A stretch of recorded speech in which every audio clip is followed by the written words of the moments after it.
नमस्कार परिवार के सभी साथियों को, मैं आपका साथी दीपक चौहान। और साथियों, आज जो हम बात करने आए हैं वो आपसे state bank of India provisional officer की जो वैकेंसी निकली है उस बारे में हम आपसे बात करेंगे। उससे पहले आपसे एक निवेदन है, अगर आप चैनल पर नए हैं तो चैनल को लाइक शेयर सब्सक्राइब करें, जिससे कि आपके दिव्यांग समाज की ताकत पता चले।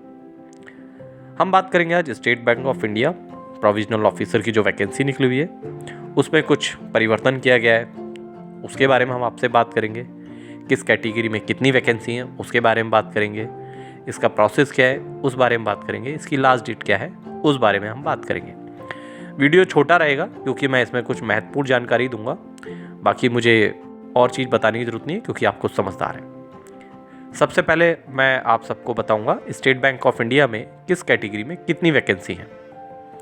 सबसे पहले हम बात करेंगे VH कैटेगरी की, जो विजुअली इम्पेयर्ड लोग हैं उनकी वैकेंसी के बारे में। साथियों, उनकी वैकेंसी जो आई है वो 6 हैं और बैकलॉग 4 है, टोटल वैकेंसी 10। हम बात करेंगे OH कैटेगरी की, जिसमें वैकेंसी 6 आई है और बैकलॉग 0 है, टोटल वैकेंसी 6। उसके बाद हम बात करेंगे HH की। HH में जो वैकेंसी आई है वो 6 आई है और बैकलॉग है 20, यानी कि टोटल वैकेंसी 26। फिर उसके बाद हम बात करेंगे मल्टीपल डिसेबिलिटी की, जिसमें वैकेंसी 6 आई है, बैकलॉग 20, यानी कि टोटल वैकेंसी 26। ये तो रहा साथियों स्टेट बैंक ऑफ इंडिया का जो प्रोविजनल ऑफिसर का PWD कैटेगरी के लिए जो सीट है, कितनी सीटें किस कैटेगरी में, उसके बारे में मैंने आपको बताया है। अब आपको क्या करना है, इसके लिए सिंपली ग्रेजुएशन मांगा गया है। फीस आपसे ली नहीं जाएगी। 16 जनवरी 2025 इसकी लास्ट डेट है। आप केवल फॉर्म फिल करें state bank of India provisional officer का।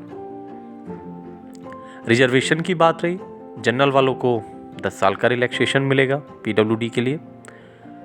OBC वालों को 13 साल का रिलैक्सेशन मिलेगा PWD के लिए।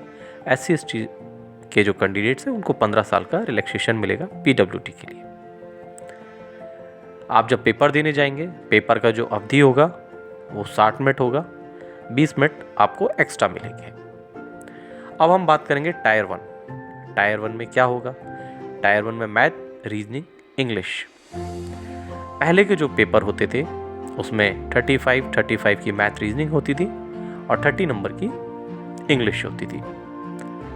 100 नंबर का पेपर होता था, कट ऑफ 100 नंबर में से ही डिसाइड होती थी।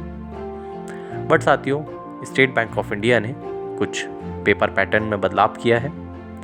पेपर पैटर्न में ये जो बदलाव हुआ है वो भी मैं आपको बताता हूँ कि 30 नंबर की मैथ रीजनिंग होगी, 40 नंबर की इंग्लिश होगी। ये बदलाव है। मैथ रीजनिंग इंग्लिश में सेशन कट ऑफ नहीं है।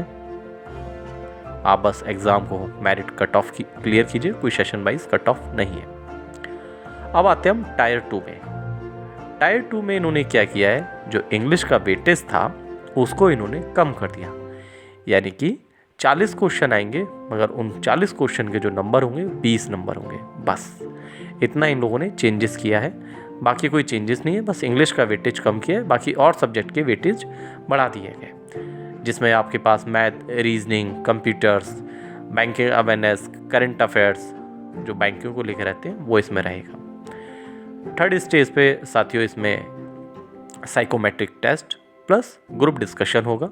उसके बाद आपकी फाइनल कट ऑफ डिसाइड होगी। इसमें जो आपको पोस्टिंग मिलेगी वो ऑल इंडिया कहीं भी मिल सकती है, क्षेत्रीय लैंग्वेज के आधार पे। अगर आप नॉर्थ जोन से बिलोंग करते हैं, नॉर्थ जोन में किसी कैटेगरी की 6 वैकेंसी हैं तो आप नॉर्थ जोन में ही पोस्टेड रहेंगे।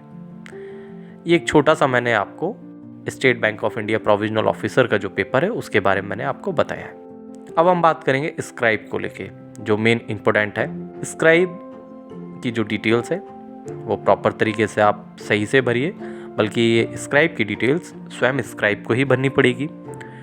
और मैं आपको एक चीज़ और बताऊंगा, इस पेपर को IBPS कंडक्ट कराती है। तो IBPS जब भी आपका एडमिट कार्ड आएगा उससे पहले आपके स्क्राइब का OTR वो करेंगे। उस OTR में लाइव फ़ोटो, लाइव टाइमिंग और जो भी उसकी एजुकेशन डिटेल्स हैं वो आपको देनी होगी।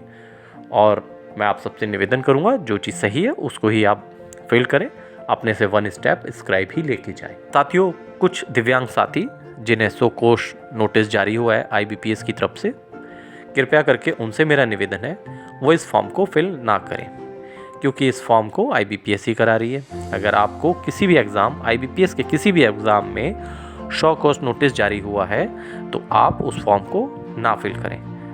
अभी क्या होगा, सिस्टम उस फॉर्म को ले तो लेगा, बट जब एडमिट कार्ड जब जनरेट होगा तो सिस्टम उसको रिजेक्ट कर देगा, यानी कि IBPS उसको रिजेक्ट कर देगा आपके कैंडिडेचर को। तो आप इस चीज़ का विशेष ध्यान रखें।